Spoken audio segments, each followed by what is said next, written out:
মাইকে ভেসে আসছে আজানের ধ্বনি, মুয়াজ্জিনের কণ্ঠে যখন নামাজের আহ্বান, আর সে আহ্বানে সাড়া দিয়ে দোকানপাট, ব্যবসা প্রতিষ্ঠান খোলা রেখে সবাই ছুটছে মসজিদের দিকে।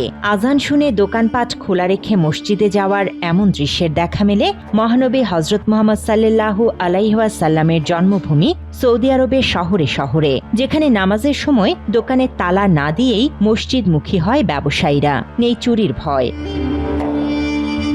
জানা যায়, সৌদি আরবের প্রায় প্রতিটি শহরেই আজান হলে দোকানপাট খোলা রেখে নামাজ আদায়ের জন্য মসজিদে চলে যায় ব্যবসায়ীরা, আর এর মধ্যে কোনো ক্রেতা উপস্থিত হলে দোকানের জন্য অপেক্ষা করে তারা। এক্ষেত্রে মালামাল চুরি কিংবা হারিয়ে যাওয়ার ভয় নেই বলে জানিয়েছে ব্যবসায়ীরা। আমি বিগত 4 বছর ধরে আমি সৌদি আরবে অবস্থান করতেছি। আমি বিভিন্ন সময় বিভিন্ন জায়গায় চাকরি করছি, বিশেষ করে দোকান কেন্দ্রিক চাকরিগুলো করেছি। আমরা নামাজের সময় দোকান খোলা রেখে মসজিদে যাচ্ছি, নামাজ আদায় করতেছি। কিন্তু আশ্চর্যের বিষয় হচ্ছে যে কি কখনো একদিনের জন্য আমাদের এখানে কোনো চুরির ঘটনা ঘটে নাই। এখানে কাস্টমার আসলে কাস্টমার সবসময় সিরিয়াল ধরে অপেক্ষা করে যে আমাদের নামাজ থেকে ফিরে আসার জন্য। মাত্র 30% টাকায় জমির মালিক হয়ে নতুন বাংলাদেশের গড়ে তোলার স্বপ্ন দেখা বাংলা বসতি। দেশটির সংবাদ মাধ্যমে উঠে আসা প্রতিবেদন বিশ্লেষণে জানা যায়, রাজধানী রিয়াদ থেকে শুরু করে বন্দরনগরী জেদ্দা, সবখানেই নামাজে ব্যবসায়ীদের এই অভিন্ন চিত্র।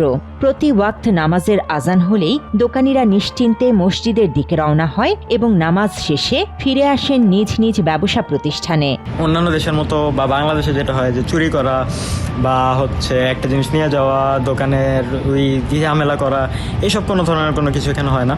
এখানে হচ্ছে সবাই দেখা যায় যে কেউ সবাই নামাজের সময় নামাজে যায়, দোকানপাটের সময় দোকানপাটে থাকে।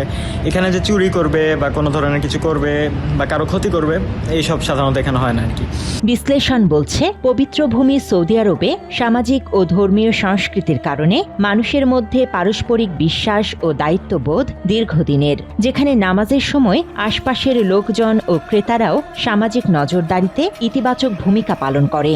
এছাড়াও রাষ্ট্রীয় আইনে চুরির যথাযথ শাস্তির বিধান জারি থাকায় সৌদি আরবের বাজারগুলোতে চুরি, লুটপাট বা অনাকাঙ্ক্ষিত ঘটনার আশঙ্কা নেই বললেই চলে। এতে দেশটিতে অপরাধের হারও অনেকটাই কম। News desk, Bangla addition.